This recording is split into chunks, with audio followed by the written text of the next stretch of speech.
YCP హయాంలో బుడమేరు వంటి ఏర్లు చెరువులు పెద్ద ఎత్తున కబ్జాకు గురవడం వల్లనే వరదలు వచ్చాయని భారతీయ జనతా పార్టీ రాష్ట్ర ఉపాధ్యక్షుడు విష్ణువర్ధన్ రెడ్డి స్పష్టం చేశారు. బీజేపీ సభ్యత్వ నమోదు కార్యక్రమాన్ని ప్రారంభించిన తర్వాత ఆయన తిరుపతిలో మీడియాతో మాట్లాడారు. ఈ సందర్భంగా వరదల విషయంలో ఎన్డీఏ ప్రభుత్వంపై వైసీపీ చేస్తున్న విమర్శలను తిప్పికొట్టారు. ఆంధ్రప్రదేశ్ లో వరద పరిస్థితులను వైసీపీ నేతలు రాజకీయం చేస్తున్నారని, సోషల్ మీడియా వేదికగా ఎన్డీఏ ప్రభుత్వంపై దుష్ప్రచారం చేస్తున్నారని విష్ణువర్ధన్ రెడ్డి మండిపడ్డారు. వైసీపీ నాయకులు ఏపీలో కూడా ఉండడం లేదని, ఇతర రాష్ట్రాల్లో ఉండి ఎన్డీఏ ప్రభుత్వంపై బురద జల్లుతున్నారని ఆరోపించారు. ఇలా మాట్లాడడం సరికాదన్నారు. రాష్ట్రంలో వరదల వలన నష్టపోయిన జిల్లాలకు బీజేపీ అండగా ఉంటుందని ప్రకటించారు. కేంద్ర ప్రభుత్వం వరదల గురించి సమాచారం తెలియగానే 12,000 మందిని ఎన్డీఆర్ఎఫ్ సిబ్బంది ప్రాణాలకు తెగించి ప్రజలను కాపాడారని గుర్తు చేశారు. వైసీపీ ప్రభుత్వంలో అనేక చెరువులు కబ్జాల వల్లనే ఈ విపత్తుకు కారణమని, వరద బాధితులను ఆదుకోవడానికి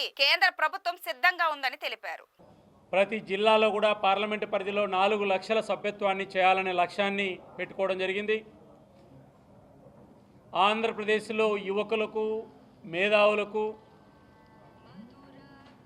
అన్ని వర్గాల ప్రజలకు రాష్ట్ర భారతీయ జనతా పార్టీ స్వాగతం పలుకుతుంది. బీజేపీలో చేరమని ఆహ్వానిస్తుంది. వారసత్వ రాజకీయాలు కాకుండా సిద్ధాంతపరమైనటువంటి జవసత్వ రాజకీయాలకు బీజేపీ వేదిక. అనేక మంది అటల్ బిహారీ వాజ్పేయి గారి నుంచి నేటి నరేంద్ర మోడీ గారి వరకు సాధారణమైన వ్యక్తులు ఈ పార్టీలో ముఖ్యమంత్రులుగా, కేంద్ర మంత్రులుగా, పార్టీ అధ్యక్షులుగా, ప్రధానమంత్రులుగా పనిచేసినటువంటి చరిత్ర ఒక బీజేపీకి మాత్రమే ఉంది. అటల్ బిహారీ వాజ్పేయి గారి ఆశయ సాధన ఆలోచనకు అనుగుణంగా భారతీయ జనతా పార్టీ ఈ దేశంలో పరిపాలన చేస్తుంది. కాబట్టి ఆంధ్రప్రదేశ్లో కూడా ఒక బలమైన రాజకీయ పార్టీగా తయారు కావడానికి గ్రామ స్థాయిలో, మండల స్థాయిలో 175 అసెంబ్లీ నియోజకవర్గాల్లో భారతీయ జనతా పార్టీ సభ్యత్వ నమోదు ప్రక్రియ మరో 40 రోజుల పాటు కొనసాగుతుంది. దీనికి పార్టీ శ్రేణులందరూ కూడా ఉత్సాహంగా ఈరోజు నుంచి పనిచేయాలని చెప్పి ఆకాంక్షిస్తున్నాం. ఆంధ్రప్రదేశ్లో రాజకీయ పరిస్థితులు కూడా మీ అందరికీ కూడా తెలుసు. రాష్ట్రంలో నూతనంగా ఏర్పడినటువంటి ఎన్డీఏ ప్రభుత్వానికి భారతీయ జనతా పార్టీ, తెలుగుదేశం, జనసేనకు ఈ వరదలు ఒక సవాల్ లాంటిది.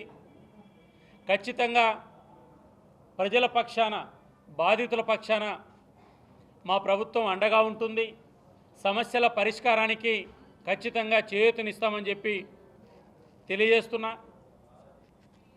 కేంద్ర హోంమంత్రిత్వ శాఖ రాష్ట్రంలో వరదలు సహాయానికి సంబంధించిన విషయంలో ఆర్థికంగా నిధులు కానీ, ఎన్డీఆర్ఎఫ్ సిబ్బందిని కానీ రాష్ట్ర ముఖ్యమంత్రితో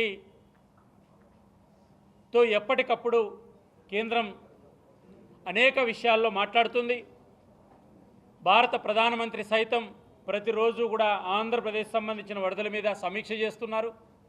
విదేశీ పర్యటనలో ఉన్నా కానీ ఆంధ్రప్రదేశ్ ముఖ్యమంత్రితో ప్రతి సందర్భంలో కూడా మాట్లాడడం జరుగుతుంది.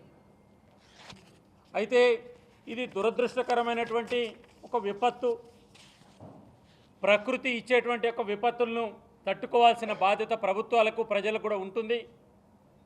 అయితే విజయవాడలో వచ్చినటువంటి ఈ వరదలు ఏవైతున్నాయో దీనికి సంబంధించిన విషయంలో కేంద్రం పూర్తిగా సహకారం అందిస్తుంది. ఆంధ్రప్రదేశ్ ప్రభుత్వానికి, ఆంధ్రప్రదేశ్ ముఖ్యమంత్రికి భారత ప్రభుత్వం అన్ని రకాలుగా, బీజేపీ అదేవిధంగా భారత ప్రభుత్వం సహకరిస్తుందని చెప్పి తెలియజేస్తున్నా. ఆంధ్రప్రదేశ్ భారతీయ జనతా పార్టీ కూడా ఈ ప్రభుత్వానికి అండగా ఉంటుంది, బాధితుల పక్షాన సహకారం అందిస్తుంది.